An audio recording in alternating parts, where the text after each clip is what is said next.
Well, good afternoon, friends. Mark Holmes here, and as always, I want to thank you all for watching, commenting, subscribing, and being part of the Joe Boo Sports Report. Without you guys, as well as you ladies, you know that this literally does not work. It has been the week from hell for the Dallas Cowboys, without a without a doubt. For us to be so close with the Tampa Bay Buccaneers, we were holding our own and staying in with those guys, and to end up losing it on, on some what ifs, maybe some bad calls or the ball didn't bounce our way and things like that. But then to have lost the amount of players that we have, first finding out that Lyle Collins had missed seven tests, seven drug tests, and being suspended for 5 weeks. That was enough of a blow right there. And then having Randy Gregory testing positive for COVID. If that wasn't enough right there, having that happen. Michael Gallup, of course, straining his calf. Geez, oh, flip. And, of course, now in practice, not a game, losing DeMarcus Lawrence. It's kind of like, my God, what the hell's happened? I mean, to have that many players that you lose from 1 week, it's bad. But there's no point in crying over it, because you could look at Baltimore Ravens that just can't seem to keep a running back healthy. I mean, how many running backs they've gone through? I think they've activated another running back because they've lost them. And considering that they're more of a running team, losing running backs really, really hurts.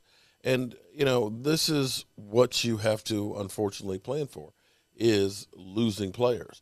And it's how you react to it. Now, of course, immediately people will go through and they'll say, oh, we got to trade for this guy. We got to trade for that guy. And sometimes, or more times than not, you're looking at this from the fantasy football perspective. Every week in fantasy football, you can easily trade a guy and get rid of somebody and bring in somebody new. But the reality is, if you're a good player, you're on a team right now.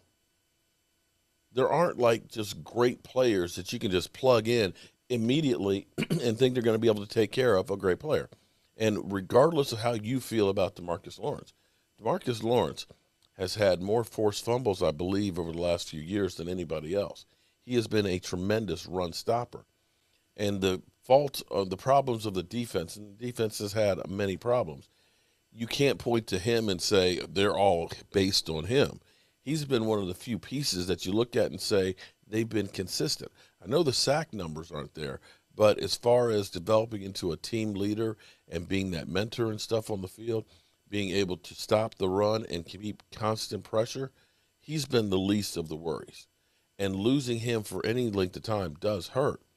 But I don't know that this is the time that you just all of a sudden just start reaching and saying, let's just go trade somebody. And so this morning, Blogging the Boys had an article that I read as soon as I finished doing my morning report. And in fact, Joseph Clelin sent me the article right after it, and we've had a discussion back and forth on it. And their thing was that we should take a flyer and trade with the Raiders for Clelin Ferrell. Clelin Ferrell was a first-round draft pick by the Raiders a couple seasons ago. But at some point you start looking at this and saying he may be a bust. Now, he's had, in his first 2 years, 6.5 sacks, 11 tackles for a loss, which is not bad. But he kind of got lost in the whole Raiders defense. He was a healthy scratch this past week. And I'm looking at this and saying, do you want to give up draft picks for a guy who really hasn't done much? And so I've been trying to do some research and stuff on it because by the article, they go through and they start talking about, if the Cowboys want to make a move. That's the key. First thing, do the Cowboys want to make a move? I'm not sure that they're just going to reach for anything out here. So they talked about Oliver Vernon. Oliver Vernon, who's out there, you can sign him, but I believe it was an ACL that he tore when he was at the Browns last year. He was having a great season, 8 sacks, but that was in December, I think, when he tore it. So you look at it and say, he's probably not healed and ready to do anything. Then you have Trent Murphy, who had a great year a few years back. he'd been with the Buffalo Bills, a team that was actually playing really, really well. But as the season went on, you could see that his play and his time declined, and to the point where they just kind of said, we're cutting you. There's Vic Beasley, who is probably the most experienced one out there. You look at Vic Beasley and you say, man, Vic Beasley, I'd like to have that guy if you're thinking about what he was years ago. But he ended up going to Tennessee and basically had $500,000 worth of fines just for not showing up. And the Titans, who were a really good team, a playoff team, a team with a strong defense, he never showed anything to the point where they cut him during the season. He's still out there. And then there's Bruce Irvin, who I think Bruce Irvin ruptured his Achilles tendon. And beyond that, guys, you really have players like this on your roster between Terrell Basham, and Bradley Anai. You've got these guys that are that tier already here on the roster. Me personally, I believe that what you do is you use more of the 3-4 defense, and you end up using Micah Parsons as basically your outside linebacker / defensive end until you get DeMarcus Lawrence back. That's my personal opinion. I look at it and say, we have a lot of linebackers, then let's use a 4 linebacker set. You know, rotate our defensive lines with your Carlos Watkins, your Brett Irvings, your Quentin Bohannon, and so on. Get those heavy run stoppers in there and use those linebackers to create the pressure on the outside. But we'll see what happens. But back to Farrell. I'm not sure that that's the guy that you really want to bring in because, again, he hasn't shown that much. And being on the Raiders, a team that said, oh, let's go ahead and trade Khalil Mack, and then turned around and ended up trying to say, can we trade back for him?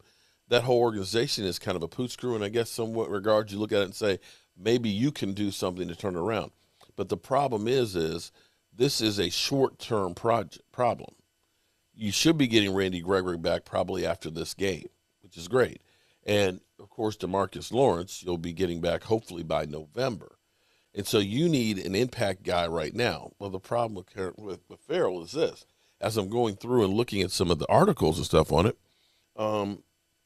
one day ago, John Gruden, Farrell should get some Farrell had some back ailments, will probably return this week. Okay, so the coach was already saying he was actually hurt. He's got back problems. Okay, so let's go get a guy that's got back problems. All right. 23 hours, so you had a day. An hour later, the Las Vegas Raiders will need Farrell after injuries. Okay, great. So now all of a sudden they're kind of needing him because of guys getting hurt on their defense. And then 2 days ago, we have Yahoo Sports officially a bust, ? Former number 4 overall pick, Farrell, a healthy scratch to the Razors this season. So it doesn't sound like he is going to be the one that's going to be able to come here immediately and step into DeMarcus Lawrence's role for the next 6 to 8 weeks. You're just going to have to make do with what you have. The bottom line is the Dallas Cowboys are going to have to use the strengths that they have, and that's the Cowboys' offense. With the Cowboys' offense against most teams, you can just outscore them. This Charger game will be difficult because the Chargers have a really good offense, and the Washington football team couldn't get any pressure on Justin Herbert. But when you start looking at the Eagles or Carolina, the Giants, I think, honestly, you score 30 points, you're running away with those games. Even New England, those are some of the games that you have up on the board that literally all you got to do is you can just outscore them because you have an offense that's that much better.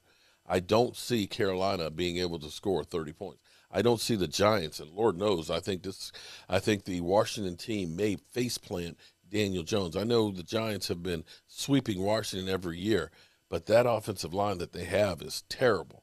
That quarterback they have is awful. And Barkley, you got to start putting the bus load on him as well, because the guy can't stay healthy. So I don't believe that Farrell is the answer for us. And at this point, I just say keep it moving, keep looking, and use what you've got. So that being said, I got some more work to do. Hope you guys tune in tonight for our live stream. We'll be watching the Washington football team against the New York stinking Giants in the toilet bowl. And I mean, it's a toilet bowl. FedEx Field, literally, it's a toilet bowl. And I will see you guys later.